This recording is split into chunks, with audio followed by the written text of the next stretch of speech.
नमस्ते।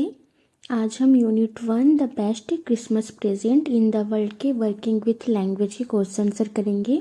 फर्स्ट में क्या दिया है, look at this sentence from the story. कहानी के इन वाक्यों को देखें। ये आपके पढ़ने के लिए है और इसे यहाँ मैंने इसलिए लिखा है, अगर आपको बुक में कुछ समझ ना आए ताकि तो आप यहाँ से देख सकते। बाकी इसके अलावा जो भी ज़रूरी चीज़ें होंगी वो उससे मैं आपको यहाँ पे समझा दूँगी। ओके, तो हम स्टार्ट करते हैं। इसे आप खुद पढ़ लीजिएगा। वर्ब ये आपकी बुक में नहीं दिया गया है, बट अभी हम इसके आगे जो भी पढ़ेंगे उसमें आपका वर्ब्स एंड पास्ट टेंस के बारे में आपको पढ़ना है, इसलिए आप इसे एक बार देख लीजिए, क्योंकि ये सारे वर्ब्स अब अभी नीचे में आपको जो भी पढ़ाऊंगी उन सब में यूज़ होंगे। तो वर्ब क्या होता है, वर्ब का first form, second form and third form होता है। एक पैक का फर्स्ट फॉर्म पैक होता है, second form packed and third form packed. Go का क्या होगा, first form go, went, gone. Fall, fell, fallen. See, saw, seen. Leave, left, left. Get, got, got. Sit, sat, sat. Be, was and were, been. Take, took, taken. Arrest, arrested, arrested. Hold, held, held. Free, freed, freed. Come, came, come. Ask, asked, asked. Tear, tore, torn. Say, said, said. Happen, happened, happened. Try, tried, tried. Tell, told, told. Okay, ये सारे verb अभी नीचे use होने वाले हैं और ये आपकी बुक में नहीं है, तो प्लीज़ इसे आप देख लीजिएगा। अब हम स्टार्ट करते हैं फर्स्ट क्वेश्चन से। क्या कह रहा है, read the passage below and underline the verbs in the past tense. नीचे दिए गए पैसेज को पढ़ें और पास्ट टेंस में वर्ब को अंडरलाइन करें। जैसे कि अभी मैंने आपको ऊपर बताया था, वर्ब का first form, second form, third form, वही यहाँ पे अभी यूज़ होगा, देख लीजिएगा। A man got on the train and set down. The compartment was empty except for one lady. She took her gloves off. A few hours later, the police arrested the man. They held him for 24 hours and then freed him. तो इसमें आपको क्या कहा गया है कि past tense में verb को अंडरलाइन करें। तो पास्ट टेंस में वर्ब क्या है, गॉट, सेट, वॉज, टूक, अरेस्टेड, हेल्ड, फ्रीड। अभी ये सारे अभी जो मैंने आपको ऊपर वर्ब में पढ़ाया था वही है। ओके, तो क्या आएगा, एक आदमी ट्रेन में चढ़ा और बैठ गया। एक महिला को छोड़कर डिब्बा खाली था। उसने अपने दस्ताने उतारे। कुछ घंटों बाद पुलिस ने उस आदमी को गिरफ्तार कर लिया। उन्होंने उसे 24 घंटे तक हिरासत में रखा और फिर छोड़ दिया। इन सभी वर्ब से पता चलता है कि काम पास्ट यानी कि भूतकाल में हुआ है। गॉट का फर्स्ट फॉर्म क्या होता है, get. Okay, set, was, took, arrested, held, freed, ये सब क्या है, पास्ट फॉर्म में है। ओके, यानी कि ये सारे काम किस में है, पास्ट टेंस में हुए हैं। Okay,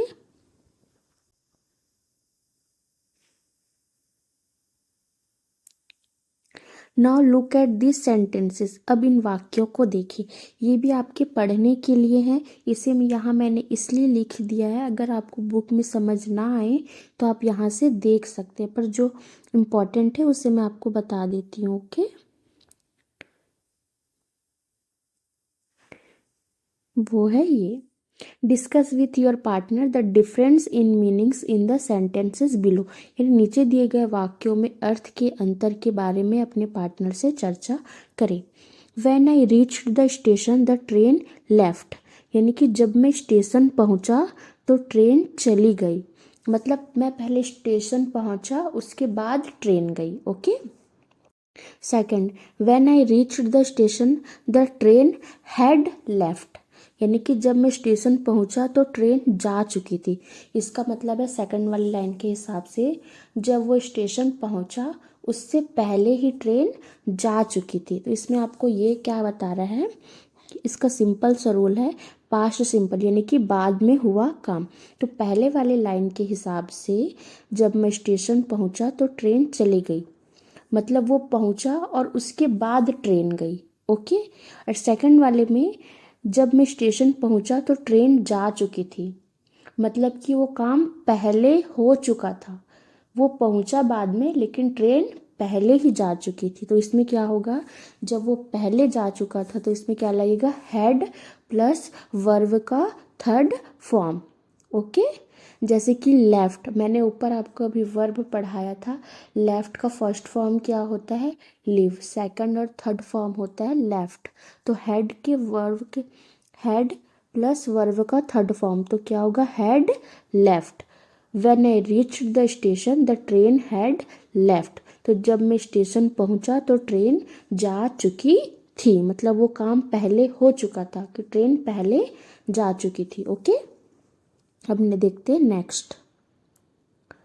fill in the blanks using the correct form of the verbs in brackets, यानी कि ब्रैकेट में दिए गए वर्ब के सही रूप का इस्तेमाल करके खाली जगह भरें। My little sister is very naughty when she came, आपको ब्रैकेट में दिया गया है कम, कम का क्या हो गया, came. Back from school yesterday, she had torn, tear का होता है second and third form torn, her dress. We asked, ask का क्या होता है, asked. Her how it had happened, ये देखो हैपन का होता है second and third form happened. She said, bracket में क्या दिया गया, से का क्या होता है, सैड। वर्ब का फॉर्म देखेंगे तो सी हैड ट्राइड, यहाँ पे हैव और ट्राई दिया है तो ये पास्ट टेंस में क्या हो गया, हैड एंड ट्राइड। ट्राई का ट्राइड हो गया, हैव का हैड हो गया। To push her, she had quarrelled with a boy, she had beaten him in a race and he had told the teacher and so he had chased her and she had fallen down and had torn her dress। ये सारे आपको क्या दिए हैं, verb के form में दिए गए हैं, वो भी पास्ट टेंस में। ओके। और वो सारे वर्ब मैंने आपको पहले ऊपर बता दिया था। देखते हैं, मेरी छोटी बहन बहुत शरारती है। कल जब वह स्कूल से वापस आई तो उसकी ड्रेस फटी हुई थी। उसकी ड्रेस पहले से फटी हुई थी, मतलब वो काम हो चुका था। हमने उससे पूछा कि यह कैसे हुआ। उसने बताया कि उसने उसे धक्का देने की कोशिश की थी। उसकी एक लड़के से लड़ाई हुई थी, उसने उसे रेस में हरा दिया था और उसने टीचर को बता दिया था, इसलिए वह उसका पीछा कर रहा था और वह गिर गई और उसकी ड्रेस फट गई। ये सारे काम किस में हुए हैं, भूतकाल यानी कि पास्ट में, इसीलिए यहाँ पे हमारा वर्ब का थर्ड फॉर्म यूज हुआ है। ओके, यानी कि पास्ट टेंस में। कम का क्या हो गया, केम। आस्क का आस्क्ड, हैपन का हैपेंड, से का सैड। ओके। हैव का हैड हो गया, ट्राई का ट्राइड हो गया, क्वारल का क्वारल्ड हो गया, बीट का बिटन हो गया, टेल का टोल्ड हो गया, चेस का चेस्ट हो गया, फॉल का फॉलन हो गया एंड टीयर का टॉर्न हो गया। ओके। अब नेक्स्ट है third, underline the verbs and arrange them in two columns, past and earlier past. Okay, क्या बोल रहा है, क्रियाओं को अंडरलाइन करें और उन्हें दो कॉलम में अरेंज करें, पास्ट और अर्लियर पास्ट। ये आपके बुक में नहीं दिया गया है, इसे यहाँ मैंने आपको समझाने के लिए बनाया है। ओके, कि पास्ट और अर्लियर पास्ट क्या होता है। पास्ट टेंस क्या होता है, जब कोई काम सिर्फ बीते समय में हुआ हो और उससे पहले बाद की तुलना ना हो, मतलब बीते समय में हुआ हो और बीते समय में भी कोई काम दो दो हो सकते हैं, मतलब उन दोनों कामों में भी कौन सा काम पहले हुआ कौन सा बाद में, ये इस तरीके से कह रहा है। मतलब जब कोई काम सिर्फ बीते समय में हुआ हो और उससे पहले और बाद की तुलना ना हो तो स्ट्रक्चर क्या आएगा, वर्ब का सेकंड फॉर्म आएगा इसमें। आई वेंट टू स्कूल, देखो वेंट यानी क्या होता है, जाना। गो वेंट गॉन, गो होता है फर्स्ट फॉर्म, वेंट होता है सेकंड फॉर्म, गॉन होता है वर्ब का थर्ड फॉर्म। तो आई वेंट टू स्कूल यानी कि मैं स्कूल गया। सी एट फूड यानी कि उसने खाना खाया। दे प्लेड क्रिकेट यानी कि उन्होंने क्रिकेट खेला। तो इसमें क्या आएगा, verb plus second form, sorry verb का सेकंड फॉर्म। यहाँ सिर्फ बताया गया है कि काम हुआ, कब नहीं बताया गया, सिर्फ बताया गया है कि काम हुआ और कब हुआ ये नहीं बताया गया है। ओके, अब अर्लियर पास्ट क्या होता है, जब पास्ट में दो काम हो और हमें बताना हो कि कौन सा काम पहले हुआ है। ओके, जो काम पहले हुआ उसे क्या कहते हैं, अर्लियर पास्ट या पास्ट परफेक्ट, और जो काम बाद में हुआ उसे क्या कहते हैं, सिंपल पास्ट। तो देखो पास्ट में क्या कह रहे हैं, जब पास्ट में दो काम हो और हमें बताना हो कि कौन सा काम पहले हुआ है, तो जो काम पहले हुआ उसे क्या कहेंगे, अर्लियर पास्ट। तो पास्ट में अगर पहले और बाद में का सेंस आए तो पहले वाले काम में हैड प्लस वर्ब का थर्ड फॉर्म लगेगा। एक बार फिर से सुन लीजिए, पास्ट में अगर पहले और बाद में का सेंस आए, मतलब अगर पास्ट में कोई दो काम हुए हैं लेकिन उन दोनों काम में हमें ये बताना हो कि पहले कौन सा काम हुआ, तो उसमें क्या लगेगा, हैड प्लस वर्ब का थर्ड फॉर्म। तो इसका स्ट्रक्चर क्या होगा, हैड प्लस वर्ब का थर्ड फॉर्म। एग्जाम्पल देख लीजिए, when I reached the station the train had left, यानी कि जब मैं स्टेशन पहुंचा तो ट्रेन जा चुकी थी। तो इसमें हैड लेफ्ट क्या है, अर्लियर पास्ट है ना, मतलब ये काम पहले हो चुका था। ट्रेन क्या हुई, जब वो स्टेशन पहुंचा तो ट्रेन जा चुकी थी, मतलब वो काम पहले हो चुका था। तो ये क्या होगा, हैड लेफ्ट क्या है, अर्लियर पास्ट, क्योंकि वो काम पहले हो गया था, ट्रेन पहले जा चुकी थी। एंड रिच्ड क्या होगा, पास्ट, जब मैं स्टेशन पहुंचा तो ट्रेन जा चुकी थी। When I reached the station the train had left, had हो गया और वर्ब का थर्ड फॉर्म। तो लेफ्ट क्या है, वर्ब का थर्ड फॉर्म है, तो वर्ब का हेड के साथ वर्ब का थर्ड फॉर्म लगा है, हैड लेफ्ट, क्योंकि वो काम पहले हुआ था। जो काम पहले हुआ वो क्या होता है, अर्लियर पास्ट। ओके, तो फर्स्ट क्या है, my friend set out to see the caves in the next town but I stayed at home because had seen them already. यानी कि क्या कह रहे हैं, मेरे दोस्त अगले शहर में गुफाएं देखने निकले लेकिन मैं घर पर ही रहा क्योंकि मैंने उन्हें पहले ही देख लिया था। तो इसमें आपको क्या बताना है, पास्ट एंड अर्लियर पास्ट। देखो तो इसमें क्या होगा, सेट आउट क्या है आपका पास्ट, एंड स्टेट भी क्या है आपका पास्ट, लेकिन हैड सीन क्या है आपका earlier past. Had plus verb का थर्ड फॉर्म लगा है यहाँ पे। क्या कह रहा है, क्योंकि मैंने उन्हें पहले ही देख लिया था, मतलब कि क्या, मेरे दोस्त अगले शहर में गुफाएं देखने निकले लेकिन मैं घर पर ही रहा क्योंकि उन्हें मैंने पहले ही देख लिया था, है ना। तो ये हमारा क्या होगा, हैड सीन देम ऑलरेडी, ये हमारा अर्लियर पास्ट है। हैड प्लस वर्ब का थर्ड फॉर्म लगा है, इसका मतलब क्या है कि वो अर्लियर पास्ट है, क्योंकि वो काम पहले ही हो चुका है, उसने पहले ही देख लिया था। तो हमारा पास्ट क्या होगा, सेट आउट एंड स्टेड, और हमारा अर्लियर पास्ट क्या होगा, हैड सीन। सेकंड वाला, when they arrived at the station their train had left they come back home but by that time I had gone out to see a movie. यानी जब वे station पहुँचे तो उनकी train जा चुकी थी। तो देखिए जब वे स्टेशन पहुँचे तो अराइव्ड क्या होगा, पास्ट, तो ट्रेन जा चुकी थी, हैड लेफ्ट, ये क्या हो गया, हैड लेफ्ट आपका अर्लियर पास्ट। हैड आपका हो गया और हैड के साथ वर्ब का थर्ड फॉर्म, क्योंकि जब वो स्टेशन पहुंचे लेकिन उससे पहले ही ट्रेन जा चुकी थी, हैड लेफ्ट, तो हैड लेफ्ट होगा आपका earlier past. They come back home but by that time I had gone out to see a movie, वे घर वापस आ गए। तो कम बैक क्या होगा आपका पास्ट, लेकिन तब तक मैं एक फिल्म देखने बाहर जा चुका था। अब देखिए जब वो घर वापस आए, लेकिन इससे पहले ही वो क्या हो गया था, फिल्म देखने बाहर जा चुका था। तो had gone out, had gone out क्या होगा आपका, अर्लियर पास्ट, क्योंकि अर्लियर पास्ट में क्या होता है, वो काम पहले ही हो चुका है। वो घर आया, बट उसके घर आने से पहले ही वो मूवी देखने जा चुका था। Had gone out, had plus verb का third form, had gone, gone क्या है, go went gone, gone verb का थर्ड फॉर्म है।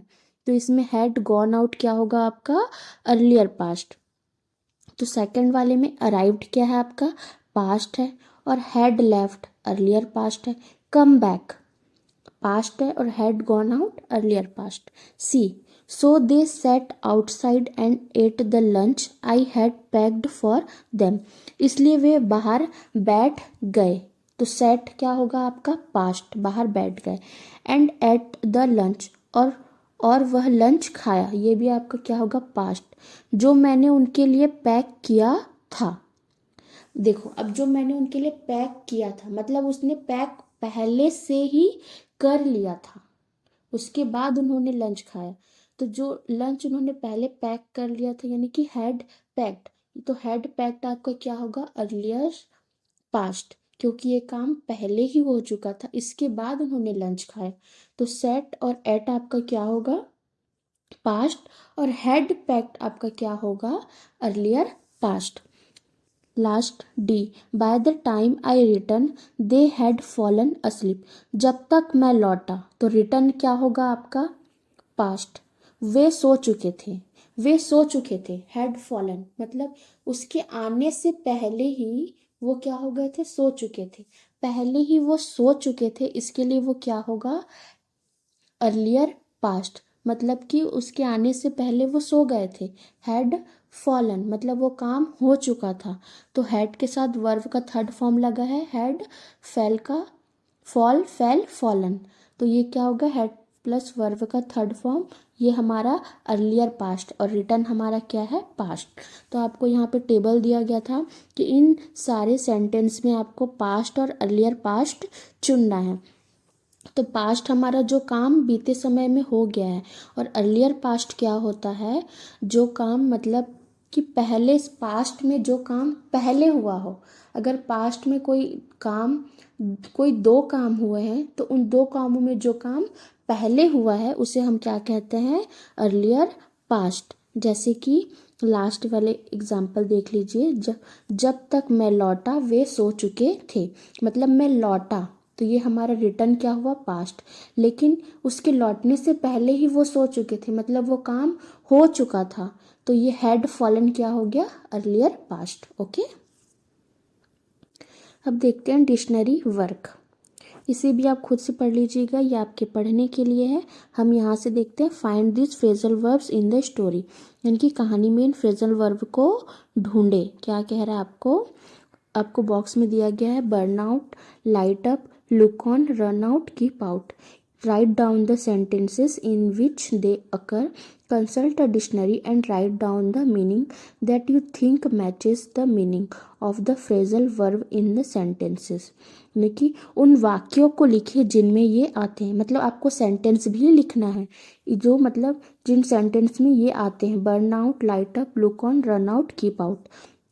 डिक्शनरी देखें और वह मतलब लिखें, मतलब आपको सेंटेंस भी लिखना है और आपको उसके मीनिंग्स भी लिखने हैं। मीनिंग मतलब लिखें जो आपको लगता है कि वाक्य में फ्रेजल वर्ब के मतलब से मेल खाता है। मतलब आपको इस बॉक्स में दिए गए को आपको सेंटेंस भी ढूंढना है और इसकी मीनिंग्स भी लिखने हैं। तो देखते हैं, फर्स्ट क्या है आपका, बर्नआउट।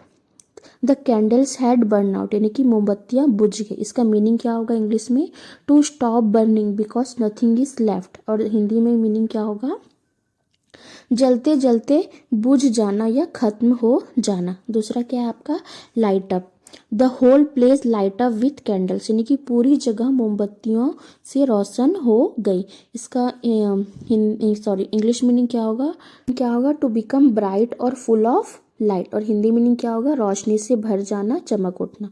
थर्ड क्या है, लुक ऑन, यानी कि the officers looked on in surprise, यानी कि अधिकारियों ने हैरानी से देखा। इसका इंग्लिश मीनिंग क्या होगा, to watch something without taking part, Hindi meaning खड़े होकर देखना या भागना लेना। 4. Run out, by the end of the journey we had run out of drinking water, यानी कि यात्रा के आखिर तक हमारे पास पीने का पानी खत्म हो गया था। तो इसका इंग्लिश मीनिंग क्या होगा? To have no more of something left, Hindi में खत्म हो जाना।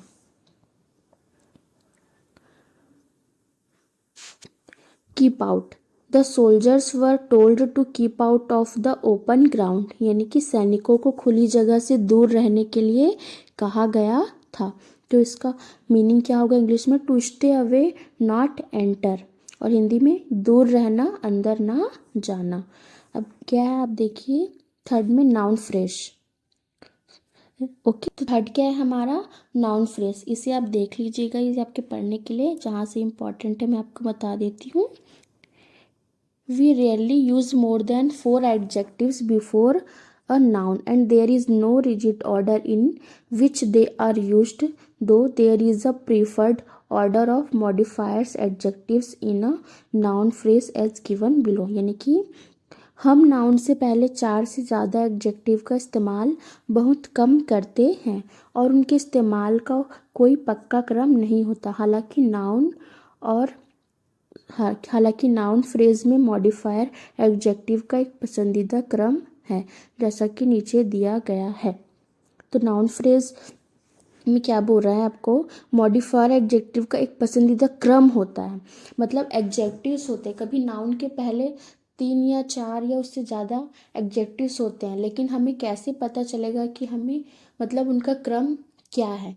तो आपको यहाँ पे वही बताया गया है कि उनका भी एक क्रम होता है, एडजेक्टिव्स का मतलब एडजेक्टिव्स का एक क्रम होता है। पहले क्या आता है? डिटरमाइनर ए एंड द, फिर मॉडिफायर 1 में क्या होता है? Opinion, feeling like nice, lazy and beautiful.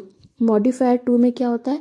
Size, shape, as, यानी कि टॉल, राउंड, ओल्ड या यंग। मॉडिफायर 3 में क्या होता है? Colour, red, white, light, dark. Modifier 4 में material, silk, cotton, woollen. And last क्या होता है? Headword, women, man, table, chair. तो यही टेबल यहाँ हमने बना दिया था और यहाँ पे इमेज में लगा दिया है। तो हम ये आपकी बुक में नहीं है नाउन फ्रेज क्या होता है, यहाँ मैंने आपको समझाने के लिए बनाया हुआ है। देखते हैं नाउन फ्रेज क्या होता है। तो noun phrase is equals to adjectives plus noun headword.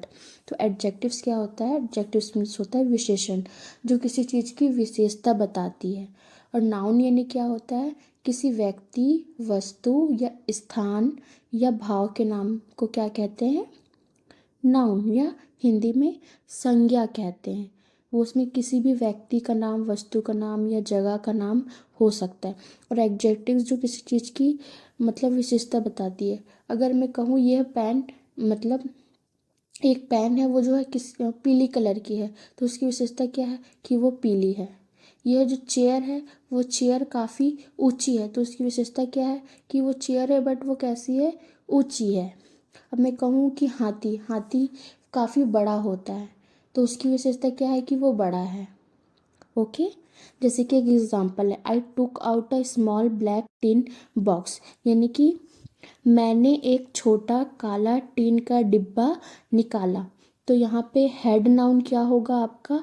Box, लेकिन एडजेक्टिव क्या होगा? Small black tin. उसकी मतलब विशेषता क्या है? कि वो छोटा है, स्मॉल है, और क्या है? ब्लैक है, और कैसा है? काला है, और किस चीज़ का है? टीन का है। तो ये उसकी क्या है? विशेषता है। वो क्या है? एडजेक्टिव है। वो बता रहा है कि वो छोटा है, काला है और टीन का है। और नाउन क्या हो गया? बॉक्स। जैसे कि मैंने कहा किसी व्यक्ति, वस्तु या स्थान का नाम क्या होता है? वो नाउन होता है। तो ये बॉक्स क्या है? एक नाउन है।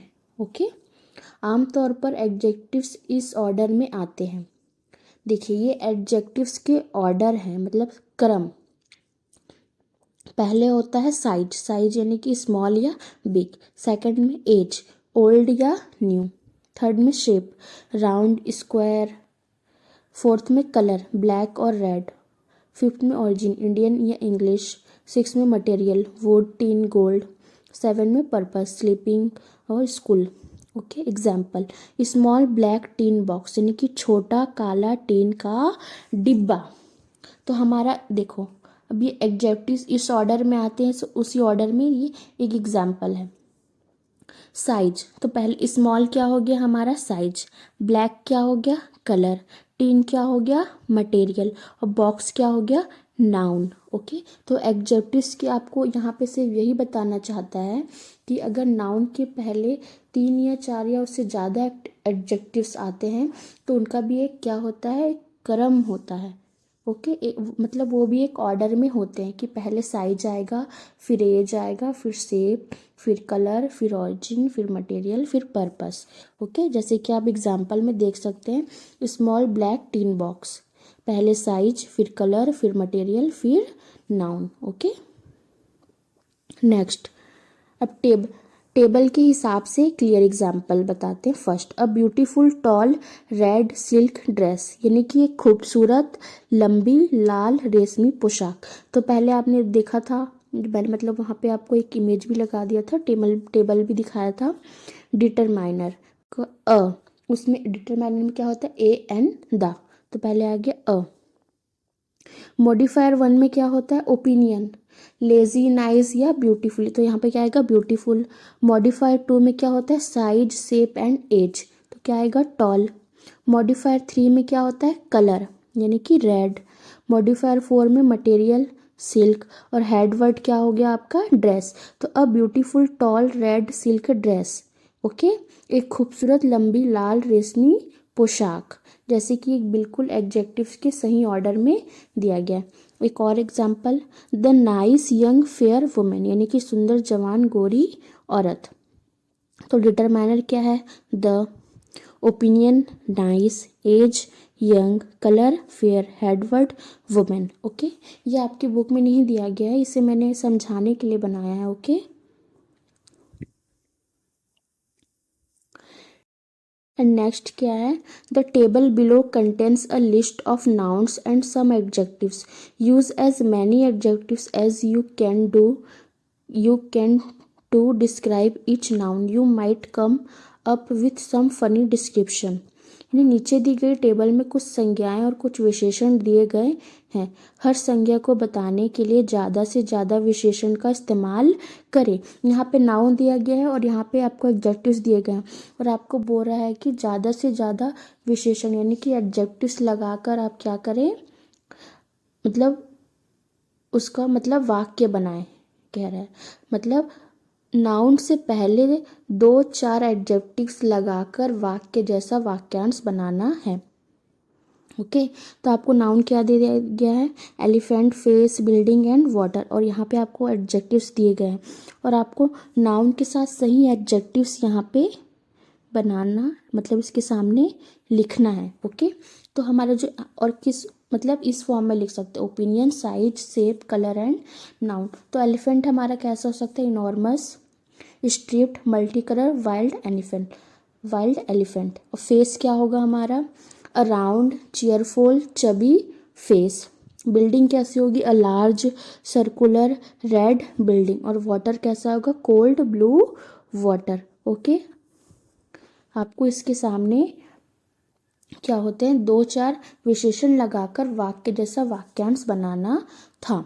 तो ये हमारे नाउन थे और नाउन से पहले हमारे कितने 2-4 क्या एडजेक्टिव्स लगाए गए हैं और लास्ट में हमारा नाउन आया है। ओके, जैसे कि अ राउंड चीयरफुल चबी फेस, अ large circular red building, cold blue water. Okay.